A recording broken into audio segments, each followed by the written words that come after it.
සුබ දවසක්.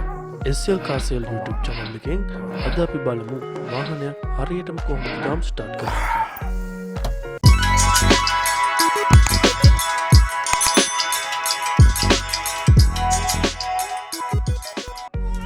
මුලින්ම ඔයාලගේ ජම්ප් එකේ බස් අරගන්න.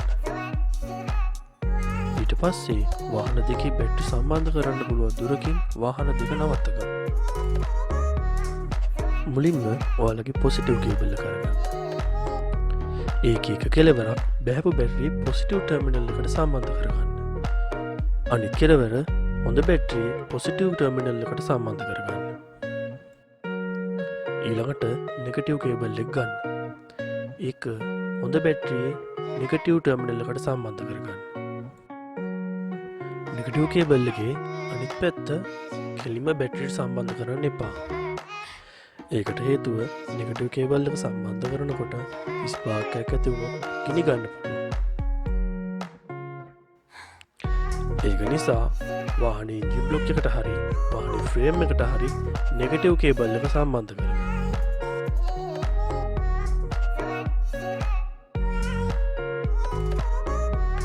ඊට පස්සේ හොඳ බැටරිය තියෙන වාහනේ ස්ටාර්ට් කරලා විනාඩි 2-3ක් තියන්න.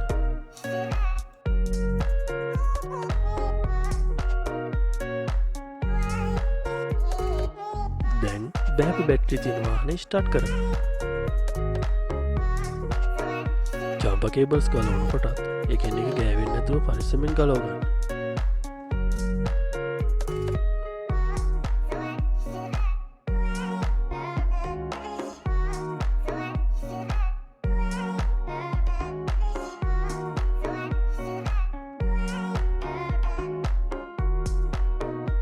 අපි දැන් මේ කරපු දේ සරලව රූප සටහනකින් බලමු.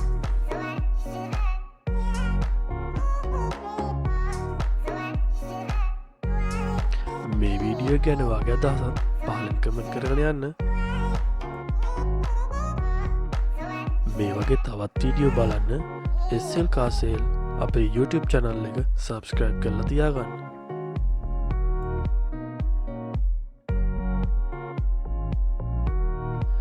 මේ වීඩියෝත් එක්ක එකතු වුණු ඔයාලා හැමෝටම ගොඩක් ස්තුතියි. තවත් මේ වගේ වීඩියෝකින් ළඟදීම හමු වෙමු.